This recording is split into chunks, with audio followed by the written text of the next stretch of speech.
Hi, and welcome to the Brisbane Professionals Podcast. This is a podcast brought to you by SMS Law, going through the legal secrets that will benefit you and your clients, as well as having a little bit of fun as we go. This podcast is designed to educate you on, number one, complicated legal terms that we will explain in an easy to understand manner. Two, to understand why you do things from a legal perspective in your business. And three, to help you develop a plan for the future success of your business. Our mission is to help empower small to medium-sized businesses around the world to get access to legal advice so that they can help build their communities and make the world a better place. Did you know that any business owner is on average 7 months away from losing everything? That is the average time that it takes from a successful business to fold when an aspect of their business is not set up correctly. This podcast is all about empowering you and your business with knowledge and tools to ensure that that doesn't happen to you or to your clients. Let's begin, shall we? Hi everyone, and welcome to the Brisbane Professional Podcast. My name is Craig Mason, and the other host of the show is the host with the mostest, Jeremy Stratton. Say hello everyone, please, Jeremy. Hello everyone, I hope you're having a great day. It's a long intro. Anyway, on today's show, we're talking about funding and startup costs. So, starting a business, a lot of work. How are you going to fund all this and keep the business going? So, important to have a look at before you go too far down the path. And important to consider the couple of things we're going to talk about today. And the first one that we're going to talk about, and more specifically Jeremy's going to talk about, is how much? What do you need? Yeah, it's funny. This is always the most important question, I think, and the first question in most decisions and most things that people need to do is to actually think about what they actually need. And it's amazing. It still amazes me today after doing this for nearly, I'm going to age myself, but it's nearly 20 years, that people still don't think about how much they need from finance when they're starting up their business. They don't work out a budget. Yeah. You need to think about what do you need? What in an ideal world, if you had a magic wand, how much money would you need to be able to do everything that you wanted to do? And then think about it from there. Realistically, how much would you need to start the business straight away? And then look at your sources of funding. And we'll talk about some of those. But do you need startup capital to buy plant and equipment? Do you need operating capital to start paying a team? Is there contingency plans that you have to have in place about funding if you can't get it? But before you get into any of the rest of the stuff we're talking about, really define what it is that you're wanting to fund, and then really think about it from a really cost-effective point of view, and how you can make that money work the best for you, so that and to achieve as much as you need to start your business. So, as always, how much will you need? Think about that. So, Craig, do you want to talk about debt finance versus equity finance? Yeah, absolutely. So, debt finance is, as the name describes, and probably the more traditional method is where you're borrowing money from an outside source, so normally a bank, and obviously flowing from that is a promise that you'll pay back, usually with an interest rate, obviously, and there'll be a particular date where it needs to be repaid by, with normally monthly or weekly payments.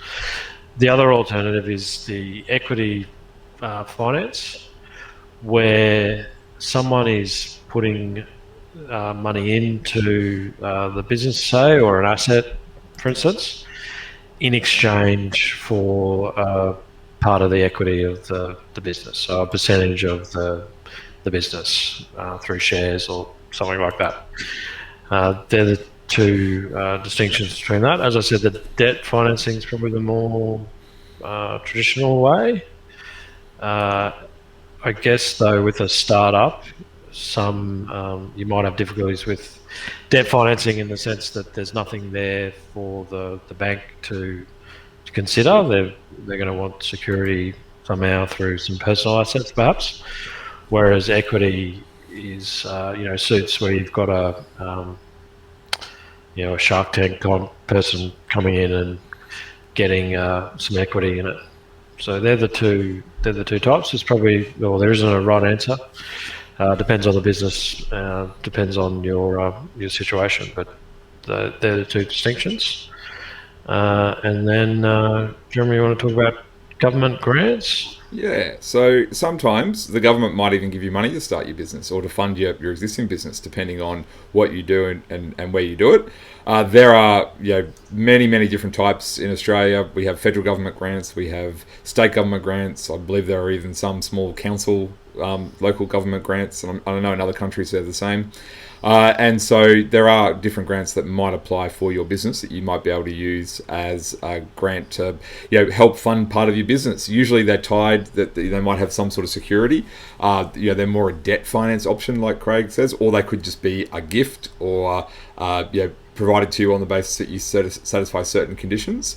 But there are lots of different options out there. I'm not going to go through any of them because one, there's too many of them, and two, they change all the time.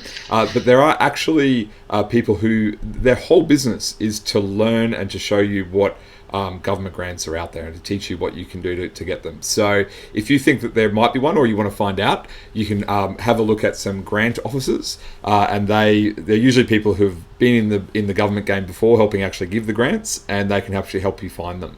And that can be a great way to start your business if you fall within the categories that the government's trying to help promote. So that's government grant, Craig. Excellent.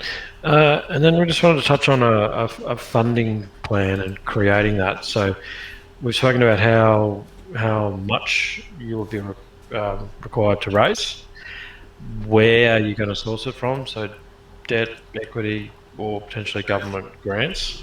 And you also want to include in the plan how the funds are actually going to be used, when debts are going to be repaid, if it's debt financing, or if the government grant is like that, where it needs to be paid. With equity, investors are going to want to see a return as well. So when's that going to happen, or at least when it's hoped to be happening? And you want to put all that into what we say is a funding plan that outlines all of that, and that gives you the clarity as to when things are going to be paid back, what you're actually going to use the money for. You might look at it and say, "Oh, I need some more. Didn't take into account something." So important to have a look at a funding plan and create it based on what we've been talking about today. Jeremy, anything else you want to touch on with funding? No, I think we've covered the basics for our listeners and viewers. Excellent. All right, that is it for us today then. That was funding and startup costs. If you've got any questions about it, please get in touch. Like the SMS Law Facebook page, for instance, or follow us on Twitter. Search for Jeremy and I on LinkedIn. Connect through that. We do share information throughout the time, updates, photos of various things to give you some motivation for a Friday or a bit of a laugh. So join that, get part of that community. And also, as a final thing before we say goodbye, could you please, if you are so inclined, to rate and review the podcast wherever it is that you're listening to it. We'd appreciate any ratings and reviews, in brackets 5-star, please, and any other comments that you might want to put on there so other people can get onto the podcast. All right, that's it. We're done. We'll see you next time. See you next time.